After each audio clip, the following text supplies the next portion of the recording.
Hello, I'm Kenneth Cukier from The Economist, and you're watching Wake Up with The Economist at CES 2018. I'm here interviewing Rajamannar of Mastercard, where he is the Chief Marketing Officer and the Chief Communications Officer. Welcome, Raja. Thank you very much. Raja, yesterday on the panel, we had a spirited discussion about all aspects of the modern marketing manager's crisis in his industry. We did. But I want to now dive down into a few special themes. And the first one is, what does leadership in marketing mean to you? I'll give you the context, and I'll tell you what is my interpretation of leadership against that context. I feel that marketing is having a little bit of an existential problem right now. The accountability on marketing is so high, as it should be, from the CEOs and the CFOs, that they absolutely have to deliver results. They have to be able to stand up and evangelize their function, because particularly when things don't happen from a financials perspective, one of the places it might be tempting for a CEO to go to is to cut the marketing dollars. Of course. So the CMO has to be able to evangelize and say, hey, this is needed and this is needed for this purpose, and this is what I am going to give back to the company. This is how it's the difference going to be for the bottom line. So the CMO's role is, on the one hand, to understand the business thoroughly, to understand the drivers of profitability thoroughly, number one. He or she needs to understand technology, because many CMOs do have technology budget more than what the CTOs of those companies have. So they need to know what they are spending their money. So he has to be, or she has to be a technology person too. They need to understand data, because marketing has evolved into such a data-driven science that without data, you are dead. So you need to understand data. And why is it important? Classically, a marketer has come more from the creative side and not from the analytical side. What you need is now a good balance between the two. You cannot abdicate data and be purely creative, nor can you depend only on data and ignore creative, because there are things that data still cannot measure. Like, how do you measure the smile on a consumer's face? Now, in short, in addition to all this, he or she has to build a solid team that's working and delivering, and you're actually trying to hire superheroes and superheroines in those roles. How do you inspire them? How do you attract them to join the company, stay with your company? I think it's a real holistic general management role that a CMO has to perform. As a leader, for me, number one, has to be really having a big vision. Okay. Number two, has to be very inspiring, both to his team, to his peers or her peers, and to the board, for example. I think that inspiration is very critical. Delivery has to be a strategist and has to be sharp on execution too. So I think it's a real wholesome package that this leadership has to be with, the CMO has to demonstrate. Okay, vision and building a team, I totally understand that, because in fact that's the sort of the traits of leadership in all dimensions, it's not just in marketing. Understanding the drivers of revenue and growth, understanding the technology, and understanding the data are typically things that C-suite executives need to know, and the CMO needs to know that too to be very effective at what they do. So I agree with you. Where I have a concern is that there's a risk that the CMO is going to fetishize the data, only put money behind things where they have an ROI that they can then justify and communicate their results to, so that their budget doesn't get cut.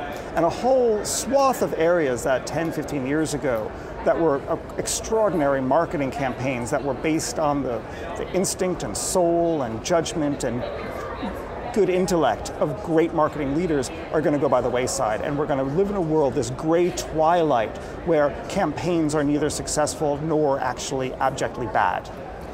I think that's a very valid point that you make, right? I don't disagree with you. And that's where I guess the CMO's role really comes into balance, the short term to the long term. If you look at the short-term data-driven campaigns that you want to run, it's very easy to sell into the company. But when there is something which is long-term, something which looks a little bit more abstract, the person needs to have confidence and assertiveness built on a foundation of credibility that's earned over years and decades of performance. to be able to stand and say, I believe that this is what needs to be done for the long term, for the medium term. This might be a little softer compared to the hard metrics that something else has got. The reality is marketing is still not an absolute science. There is science and there is a lot of art and judgment. And art and judgment, you have to have that balance, that dose, but not merely having an appreciation for it, but having the confidence and the articulation to really convince the rest of the system that it's a good investment.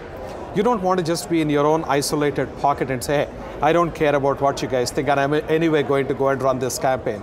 You don't get the emotional buy-in from the rest of the company. So as a leader, you have to absolutely carry the system with you. You have to let people understand. You have to stand by your commitments and say, look, this is something which I really believe. And I believe because this is what it is. And yes, admit where you cannot quantify. But that should be a minority. You cannot say everything is not quantifiable.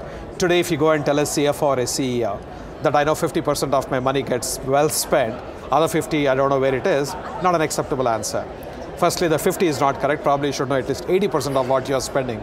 You should have a clue in terms of measuring the results and justifying the investment.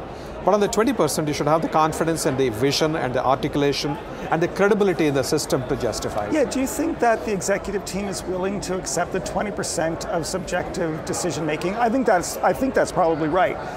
We can quibble over the percentage, but that's certainly in the main right. But I'm not so certain that one's peers in the executive committee are willing even for that.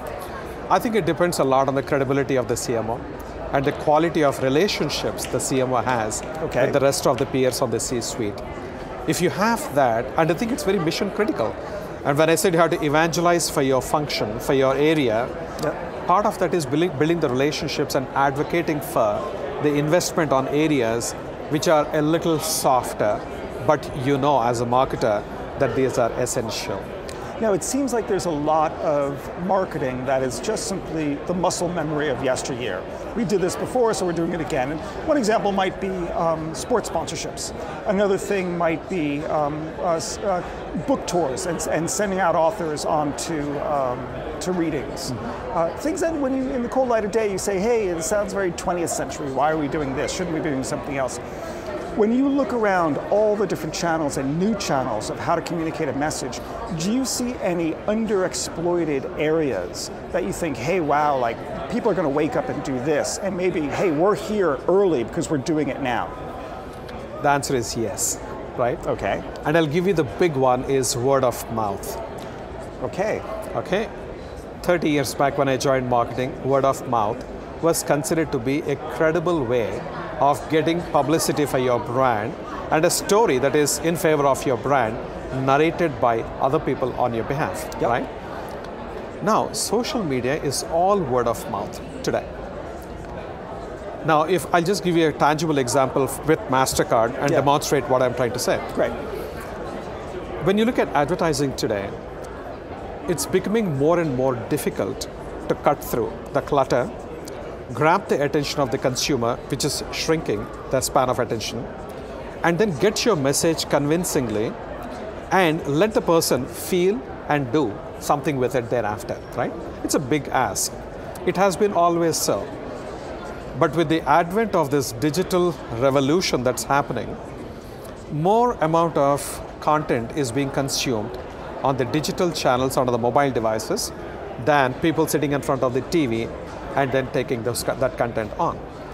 So in that kind of a situation, when you have the digital channels that are available to consumers, they have so many tools at their disposal, like for example, ad blocks. One installation of ad block, they cut off the marketers because consumers say it is an interruption of their experience. They are not really looking forward to the ads. Ads are almost an annoyance to them, it's an irritation. It's interrupting their experience. They are really watching something great and suddenly the ad pops in. And they have been ruthless about it. They say, if I have a chance, I will fast forward it, I'll cut it off altogether, and ad blocks do that exactly. As of the fourth quarter of 2016, there were about 200 million active users of ad blocks. In one quarter, that went up by 12.5% to about 228 million ad blocks. Now, if this is the kind of rate at which ad blocks are being used, You have to listen to the consumers and say, hey, we are pests in some sense in their eyes. So we got to be very careful how we want to show up in front of them and when.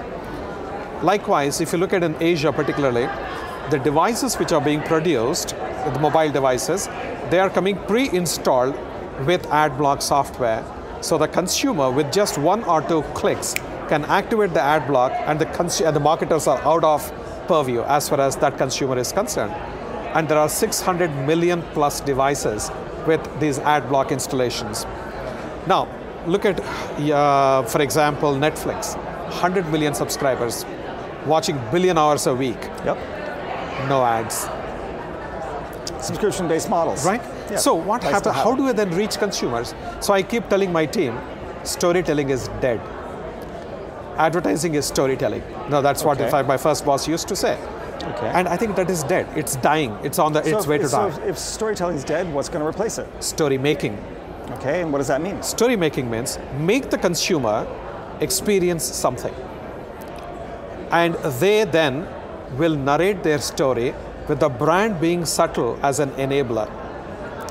We call it story making. So we say storytelling is dead, long live story making. Linking back to my point, this is nothing but word of mouth. You give or enable a wonderful experience for a consumer that he or she will remember, feel good about, and they will share that story in their network, and there are no ad blocks in the network that they have. These are their personal networks.